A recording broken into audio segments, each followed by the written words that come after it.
Emotional eating, stress eating, boredom eating, sadness eating. These are all very, very common things that we see in our dietitian practice. And I want to tackle those today. So I'm Andrea Holwegner, registered dietitian for 24 years now. And one of the biggest challenges so many people struggle with is stress and emotional eating. And in this video, I want to really tackle why is this happening and what the heck can we do about it? So first of all, I think it's really important to start off this topic area of discussion with acknowledging that some amount of emotional eating is totally normal. So if you're struggling with this, you're not alone. And in fact, everyone emotionally eats, even dietitians. There might be a reason I have chocolate dipped strawberries on my office wall here, because of course, after a stressful day, the most appealing thing that I could possibly think of eating would be chocolate. Maybe it's potato chips for you or whatever sort of comfort foods. And if we think about why that's happening, there's a psychology principle called the pleasure principle. And the pleasure principle really talks about the fact that we repel pain, we are going to seek pleasure. And so, if we think about a really stressful day at work or some emotional things going on in your family or relationship, it's really common to not want to sit with those uncomfortable emotions. It's way more common and way more interesting and happy for our brain to seek the pleasure of diving into a chocolate chunk cheesecake Ben and Jerry's ice cream sundae, let's say. So those types of things are always going to be more appealing than sitting with uncomfortable emotion and having to feel them. So that's one of the reasons things are so common. The other thing too, if I kind of reflect back on my notes here, a couple of things I wanted to share is, remember, we eat for a whole bunch of different reasons. Obviously, the physical necessity or the biologic reasons to eat. We call that stomach hunger or the feeling the stomach rumbles. It's been a long time since we've been eating. We eat for environmental triggers just because of what's in our vicinity. Social situations, family rituals, this all will sort of trigger different types of eating patterns. Even our income level and our, of course, emotions are going to be all related to why we're eating what we're eating. So what do we do about this? Because it's not an easy thing to tackle, and it's certainly not something that gets better overnight for people. Our dietitian team spends a lot of time just working with people step by step on a lot of strategies to help in this area. And then, of course, if we're still sort of stumped and there's a lot of stuff going on, this is where the help of a psychologist that specializes more in emotional eating, and I would say health, anxiety in general, eating disorders, that type of psychologist with that background is going to be extra helpful and relevant to you to try and dig in to the important question, what is eating me? So that's one of the things you want to start digging into. And maybe you know why you're eating when you're not hungry and what emotions are coming up. But maybe you don't. You're not really sure. You haven't really sat with the emotions long enough to really dig into like what is not going my way. What is really bothering me? Why am I kind of stuffing that uncomfortable emotion down with food? So spend a little bit of time, not in the heart of a end of the day when our motivation or hope or emotions are probably at their worst. Maybe on a Sunday morning with a cup of tea as you're walking your dog or you're well rested, you've woken up and you have a little bit of time to chew on this. Think about what is not eating me. Or what is eating me and what hasn't come along for me in my life that's really feeling unsatisfying, and spend a little bit of time journaling about that. The second question I want you to dig into is, how can I comfort myself without food? And let's face it, nothing's better than chocolate. Nothing's better than potato chips if you have a salt tooth. So in the moment, those things are going to feel extra delicious and extra enjoyable. And it's still okay to eat those things. Remember, this is part of normal eating, to enjoy soulful aspects of all foods. So there's nothing that completely needs to be off limits.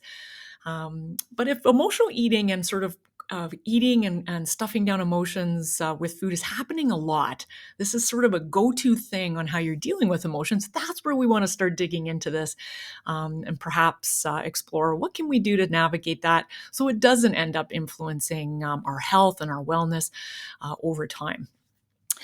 So how can I comfort myself without food? Let's face it, it's not really that appealing to empty the dishwasher. It's not really that appealing to do the laundry. Again, we're trying to think of, okay, if I'm feeling really lousy, I'm stressed, I'm feeling really sad, I'm overwhelmed. Doing tasks, yeah, you could do that, but what we're looking for here is something that gives a little bit of pleasure again. And one of my favorite things to do if it's been a particularly long day is I simply lay on the floor with my palms up. I put my legs up the wall. It's a restorative yoga pose. I don't have to do anything. I just get to lay there in a sort of body opening restorative pose. Really kind of way, even for 5 minutes, that can just sort of just bring energy down, do some breathing. And for whatever reason, life looks a little less overwhelmed when we focus on our breath.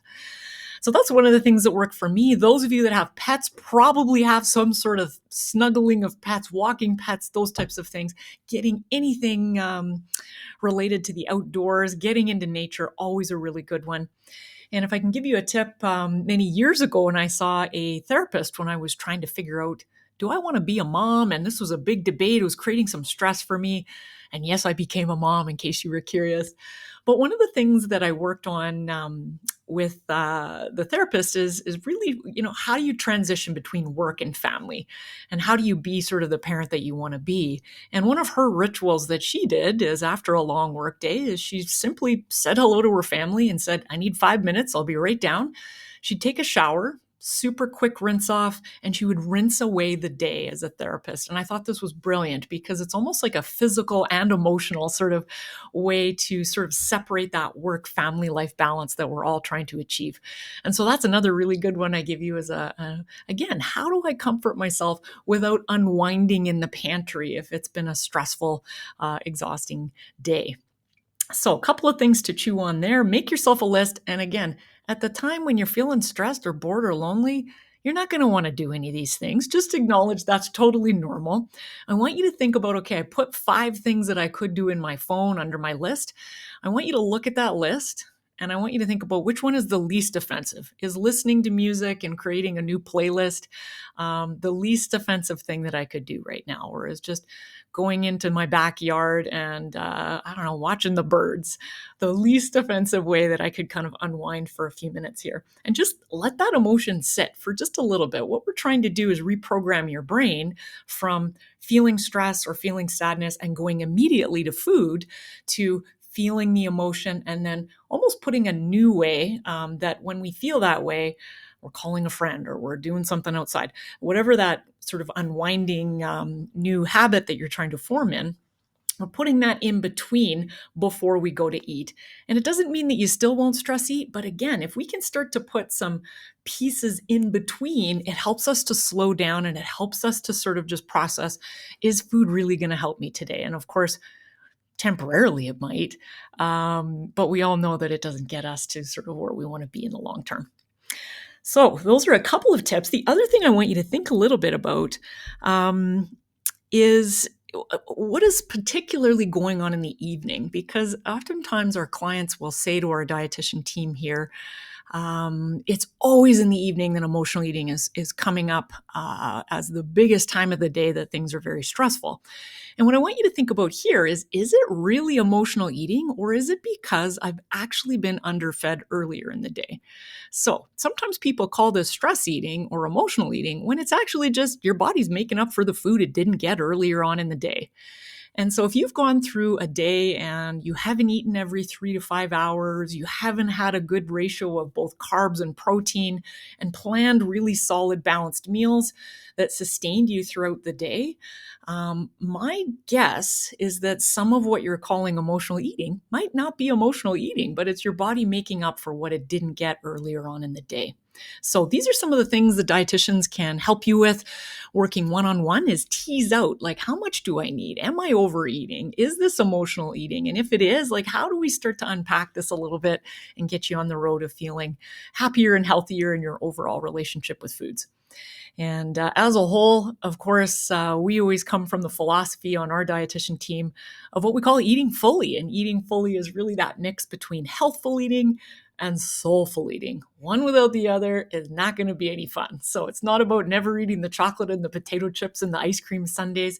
It's about finding that balance and figuring out, how do I fuel myself throughout the day with great nutrition and still have enough fun and flexibility with our favorite soulful foods that spark joy and taste and social fun, and how do we fit those into? So if you need a hand with any of those things, please reach out to our team.